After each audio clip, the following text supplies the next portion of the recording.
नोरमा group, जो सोचता है वो करता है। आपके अपने सपनों का आशियाना।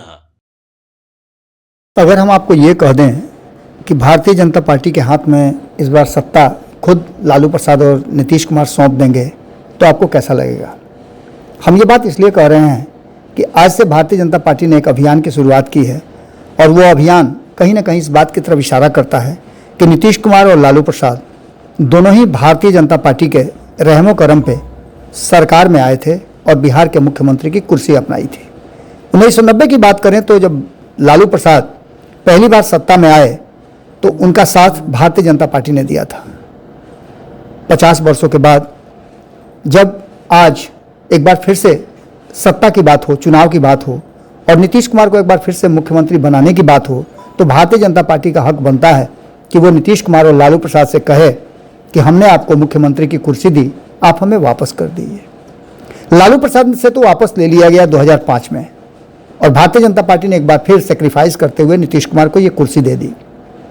इन सारी बातों को लेकर के अब आज जब भारतीय जनता पार्टी ने आपातकाल के 50 वर्षों की जो कहानी दोहराने की और लोगों तक इसको पहुंचाने की बात कही तो उसके बाद से ये साफ नजर आने लगा कि भारतीय जनता पार्टी किस रास्ते निकल गई है। इस कड़ी में हम कुछ आपको बयान सुनाते हैं और कुछ लोगों की बातें बताते हैं। पूर्व सांसद और जदयू के वरिष्ठ नेता हैं वशिष्ठ नारायण सिंह। वशिष्ठ नारायण सिंह ने अपने स्मरण को याद दिलाते हुए कहा कि अनाइठ गांव में जब पुलिस मुझे अपनी गाड़ी की तरफ ले जाने लगी तो हमारी चप्पल गिर गई और कुर्ता का बटन खुल गया। उसके बाद पब्लिक की तरफ से पत्थरबाजी होने लगी। इस पर पुलिस पदाधिकारियों ने मुझसे आग्रह किया कि मंच पर चलकर लोगों से आग्रह कीजिए कि पत्थरबाजी नहीं करें। हमने मंच पर जाकर माइक से लोगों से अपील की। उसके बाद वहां से भीड़ छटी।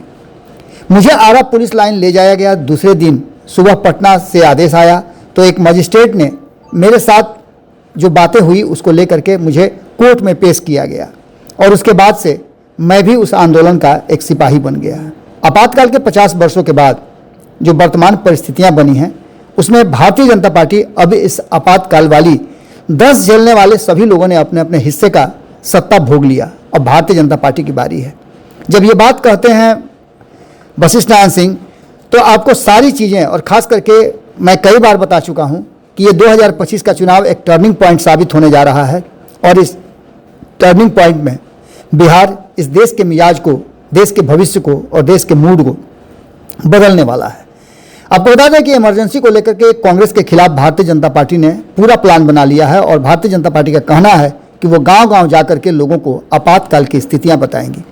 आपातकाल के 50 साल पूरे होने के बाद भारतीय जनता पार्टी ने बिहार से बड़े अभियान की शुरुआत कर दी है। भारतीय जनता पार्टी 28 जून तक आपातकाल के समय की सच्ची कहानी लोगों तक पहुंचाएगी। इसके लिए आपातकाल के 50 साल पूरा होने के बाद भारतीय जनता पार्टी ने आज जिस तरह से अपनी शुरुआत की वो सबके सामने है। पटना में एक बड़ा कार्यक्रम आयोजित किया गया और आपातकाल का काला अध्याय नाम दिया गया इस कार्यक्रम को। विधानसभा में के विस्तारित भवन में हुए इस कार्यक्रम में भारतीय जनता पार्टी ने कई बड़े नेता शामिल हुए और इसके साथ ही 25 से 28 जून तक विशेष अभियान चलाया जाएगा। इसमें आपातकाल के समय की सच्चाई लोगों तक पहुंचाई जाएगी। कार्यक्रम में केंद्रीय मंत्री मनोहर लाल खट्टर को बुलाया गया था जिसमें विधानसभा के अध्यक्ष नंदकिशोर यादव सहित डिप्टी सीएम सम्राट चौधरी और विजय सिन्हा समेत कई वरिष्ठ नेता मौजूद थे।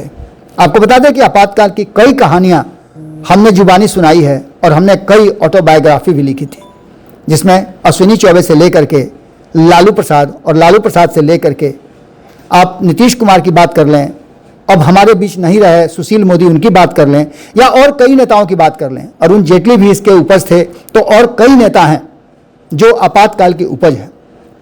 लगातार बिहार की राजनीति और देश की राजनीति में इनका एक अलग दबदबा रहा है। आज़ादी छीन गई, पत्रकारों को जेल भेजा गया और ये काला अध्याय अब एक बार फिर से सामने आ गया है जहां भारतीय जनता पार्टी को ऐसा लगता है कि एक तरफ जहां कांग्रेस आपातकाल के लिए दोषी है तो वहीं भारतीय जनता पार्टी ने उसी कांग्रेस को सत्ता से हटा करके कभी लालू प्रसाद और कभी नीतीश कुमार को बिहार की गद्दी पर बैठाया। जरूरत पड़ी तो जीतन राम मांझी का भी सपोर्ट किया, लेकिन अब भारतीय जनता पार्टी उसी बिहार की सत्ता पर खुद काबी होना चाहती है। बिहार के उप मुख्यमंत्री सम्राट चौधरी ने कहा है कि हम उस काले दौर को याद करते हैं तब प्रेस की आज़ादी खत्म कर दी गई थी, बिना केस दर्ज किए पत्रकारों को जेल भेजा जाता था। उन्होंने एक तरह से ये कहिए कि पत्रकारों को भी एक बार फिर से याद दिला दिया है कि उनका किस तरह से दोहन हुआ था, किस तरह से उन पर अत्याचार किए गए थे। खैर, इन सारी बातों के साथ साथ भारतीय जनता पार्टी ने 25 से लेकर के 28 जून तक जो 4 दिवसीय ये कार्यक्रम बनाया है, इस कार्यक्रम में जिले जिले में जाकर के 1975 में देश में क्या हुआ था, उन सारी बातों को लोगों तक बताने की बात कही है। और इसके माध्यम से कहीं ना कहीं भारतीय जनता पार्टी ने एक बार फिर से अपने लिए वो रास्ता खोजा है। आपातकाल की सच्चाई और आपातकाल को लेकर के जो डरावने किस्से घर घर तक पहुंचाने की बात की जा रही है, उसको लेकर के एक बार फिर से सियासत गरमाने लगी है। आपातकाल 50 साल पूरे होने पर भारतीय जनता पार्टी इन दिनों संविधान हत्या दिवस के रूप में मनाने का फैसला लिया है। वहीं आप दूसरी तरफ देखिएगा तो आजकल राहुल गांधी संविधान हाथ में लेकर के घूमते हैं और संविधान की बात करते हैं। बिहार के इसी साल विधानसभा चुनाव होने हैं और लिहाजा भारतीय जनता पार्टी आपातकाल के डरावने किस्सों से घर घर तक लोगों को जब पहुंचाएगी, इसकी योजना बना चुकी है, तो इसका असर क्या पड़ेगा ये तो वक्त बताएगा, लेकिन ये एक अभियान की तरह किए जाने की बात कही जा रही है। पार्टी के कई बड़े नेता इसमें शामिल होंगे और इस दौरान पार्टी के ऐलान किया है कि अब पूरे बिहार में 25 से 28 जून तक विशेष अभियान चलाकर लोगों तक इस बात को पहुंचाई जाएगी। आपातकाल की कई कहानियां हैं जो सुनेंगे तो आपके रोंगटे भी खड़े हो जाएंगे। कई लोगों से जब बातचीत होती है और आपातकाल की याद दिलाई जाती है तो वो उसको याद करना नहीं चाहते हैं। भारतीय जनता पार्टी की ओर से घर घर पहुंचने के प्लान को यह सुनते ही कांग्रेस भड़क गई है। बिहार कांग्रेस के मुख्य प्रवक्ता राजेश राठौर ने कहा कि आपातकाल पर हमारे नेता राहुल गांधी ने स्थिति स्पष्ट कर दी है। उन्होंने तब घोषित आपातकाल था, लेकिन आज तो देश में अघोषित आपातकाल है। उस आपातकाल के दौरान जो समाजवादी थे, आंदोलनकारी थे, वे सब आज हमारे साथ हैं, सत्ता में हैं, सत्ता के शीर्ष पर बैठे हुए हैं। जबकि भारतीय जनता पार्टी जिस तरह से अघोषित आपातकाल चल रही है, उसको लेकर के कहीं ना कहीं मामला बिल्कुल उल्टा है और पता भी नहीं चल रहा है लोग किस कष्ट से जीवन बिता रहे हैं। वहीं आपको बता दें कि राष्ट्रीय जनता दल की तरफ से भी कहा गया है कि एक अघोषित इमरजेंसी की तरह पिछले 11 साल से इस देश की जनता झेल रही है। देश भर की पार्टियों ने एकजुट होकर संघर्ष किया था, इमरजेंसी को फिर हटाना पड़ा था, लेकिन आज जो केंद्र की सरकार चल रही है ये अघोषित इमरजेंसी है। इमरजेंसी के लिए कांग्रेस ने तो खेद जताया है, लेकिन भारतीय जनता पार्टी इस अघोषित इमरजेंसी लागू करके कहीं ना कहीं इस देश और देश के लोगों का सत्यानाश कर रही है। आपको बता दें कि ये मामला अब चुनाव में गंभीर होने जा रहा है और इस आपातकाल रूपी जो चर्चा है, इस चर्चा को लेकर के अब कई तरह की बातें आपको देखने और सुनने को मिलेंगी। इमरजेंसी को लेकर के और कई कहानियां, कई बातें हैं, लेकिन कहीं ना कहीं सत्ता को लेकर के अब इमरजेंसी को एक बार फिर से सामने ला करके भारतीय जनता पार्टी जो करना चाहती है वो सबके नज़रों के सामने है। आपको बता दें कि भारतीय जनता पार्टी ने 4 दिवसीय जो ये कार्यक्रम रखा है, उस कार्यक्रम के माध्यम से उसे क्या फ़ायदा मिलता है ये तो देखने वाली बात होगी, लेकिन इस पूरे कार्यक्रम को लेकर के भारतीय जनता पार्टी ने जो ताना बाना बुना है वो कहीं ना कहीं साफ नज़र आता है। इसको देख करके ऐसा लगता है कि आने वाले चुनाव में ये भी एक बड़ा मुद्दा होने वाला है, क्योंकि 50 साल के बाद यानी 5 दशकों के बाद भारतीय जनता पार्टी को एक मौका मिला है। अगर मौका मिला है, जैसा कि हमने आपको सर्वे रिपोर्ट में भी बताया कि जो वोटिंग का पैटर्न है और जो इंक इनसाइड ने जो सर्वे किया है, उस सर्वे के हिसाब से अगर देखा जाए तो बिहार में किस पार्टी को कितना वोट मिल रहा है, तो एनडीए के घटक दल के अगर वोट की बात करें हम, या फिर इंडिया गठबंधन की बात भी करें, तो दोनों गठबंधन में सबसे अधिक अगर वोट किसी को आ रहा है एनडीए गठबंधन में, तो 64% वोट भारतीय जनता पार्टी को आ रहा है। जबकि इंडिया गठबंधन में 87% वोट राष्ट्रीय जनता दल को जरूर आ रहा है, लेकिन वो सरकार बनाने से काफ़ी पीछे रह जा रही है। जहां 49% लोग एनडीए को की सरकार बनवाना चाहते हैं, जिसमें भारतीय जनता पार्टी को 64% वोट मिलता हो, तो वहीं इंडिया गठबंधन को मात्र 36% लोग सरकार बनाने के लिए बात कहते हैं, उसका समर्थन करते हैं, जहां लगभग 83% राष्ट्रीय जनता दल को लोग वोट देने की बात करते हैं। ऐसी स्थिति में आप समझ सकते हैं कि बिहार में ये जो चुनाव है वो कितना बड़ा टर्निंग पॉइंट लेकर के आता है। जातीय समीकरण, जातीय गोलबंदी की बात करें तो बहुत सारी जातियों के जो वर्जना है वो टूट रहे हैं। पहले 80% से ज़्यादा यादव वोट किया करते थे, लेकिन इस सर्वे में इनसाइड ने जो सर्वे किया है उसमें यादवों का 33% वोट एनडीए को मिलना, ये भी एक सूचना कर देता है, एक सूचित करता है कि कहीं ना कहीं वोट बैंक टूटे हैं। वहीं अगर लौकुश की बात करें तो लौकुश का वोट पूरी तरह से जाता हुआ दिखाई दे रहा है एनडीए गठबंधन को, तो कुर्मी 85% वोट कर रहे हैं एनडीए गठबंधन को। बात ओबीसी और ईबीसी की करें तो एनडीए गठबंधन को 57% ओबीसी और ईबीसी मिलकर के वोट कर रहे हैं।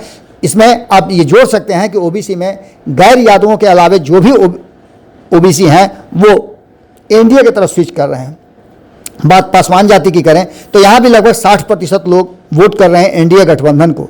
यानी सीधी तौर पे देखा जाए तो इस बार भारतीय जनता पार्टी के हाथ में कमान जरूर है और उसको छोड़ना नहीं चाहेगी। अब तक भारतीय जनता पार्टी ने कभी लालू प्रसाद के लिए समर्थन किया तो कभी नीतीश कुमार को, कभी उसने समर्थन किया जीतन राम मांझी के मुख्यमंत्री बनने के लिए, लेकिन अब भारतीय जनता पार्टी अपना मुख्यमंत्री बनाने की दिशा में सोच रही है। हालांकि अघोषित तौर पे ये भी है, लेकिन भारतीय जनता पार्टी को ऐसा लगता है कि इस बार मौका चूकने पर वो बहुत पिछड़ जाएगी। देखना होगा कि क्या कुछ निकल के आता है। आपातकाल के बहाने ही सही, लेकिन भारतीय जनता पार्टी ने एक बार फिर से मुहिम शुरू कर दी है। देखना होगा इसका क्या असर पड़ता है। हमारी नज़र इस हर छोटी बड़ी घटनाक्रम पर बनी हुई है। आपकी नज़र भारत लाइव पे होनी चाहिए। बहुत बहुत धन्यवाद। नमस्कार। आपके सपनों को हमने सजाया है, ई होम्स पैनोरमा को हमने बनाया है। ई होम्स मेरा एक सपना था जिस पे मैं पिछले 4 साल से काम कर रहा था। हमने जो बनाया है वो सबने है माना। ई होम्स पैनोरमा में हो आपका भी आशियाना। और फाइनली हमने 2021 में इस प्रोजेक्ट को लॉन्च किया। बहुत लोग अप्रिशिएट कर रहे हैं कि पूर्णिया जैसे शहर में, बिहार के, एक तो बिहार की बात करें उसमें भी पूर्णिया जैसे छोटे जगह में इस तरह का लाइफस्टाइल देना, ये सुन के हम लोगों को बहुत अच्छा लगता है। ई होम्स में हमने कुछ और भी किया है, जैसे हम जिस जगह में रह रहे हैं हमारे फैमिली सिक्योर हो, उनको सिक्योरिटी का ध्यान में रखा है। आपकी सुविधा और सुरक्षा आपके लिए खास है, ये आपका विश्वास है। इसमें आर्टिफिशियल इंटेलिजेंस का 7 लेयर सिक्योरिटी का हमने इस्तेमाल किया है। लस ग्रीन कैंपस को बनाया है। यदि हमारा बाउंड्री वाल है तो वो वर्टिकल गार्डन है। ये जितनी भी फैसिलिटी होता है एक इंटरनेशनल टाउनशिप में ई होम्स है, ये हम लोग विश्वास नहीं कर पा रहे हैं। जो भी हमारे मित्र दोस्त या जो भी हमारे बाहर के बाहर आते हैं तो हम लोगों को बहुत अच्छा सुनने को मिलता है और बहुत अच्छा क्रेडिट मिल रहा है। वो सारा हमने सिर्फ एक बिल्डिंग नहीं बनाया, हमें एक बहुत अच्छा लाइफस्टाइल दिया ई होम्स में, और मेरा एक सपना था जिसको मैं आज फुलफिल होते हुए देख पा रहा हूँ। ये आपका आवास है। ई होम्स पैनोरमा में अब आपका निवास है। E Homes Panorama, luxurious lifestyle redefined. Panorama group, जो सोचता है वो करता है। अगर ये वीडियो पसंद आई और वह बिहार के राजनीति और बिहारियत से सरोकार रखेनी तो सब्सक्राइब बटन दबा के चैनल के सब्सक्राइब कर ली। ओजे एगो घंटी बा, ओकरा बटन दबा देला से कुल सटीक और मारक खबर रुआ मुफ्त में मिल जाई। अगर रुआ पत्रकारिता के हमनी के नया प्रयोग में सहयोग कर चाहतानी तो ज्वाइन बटन दबा दी। पेटीएम नंबर नोट कर ली 9386 816 700।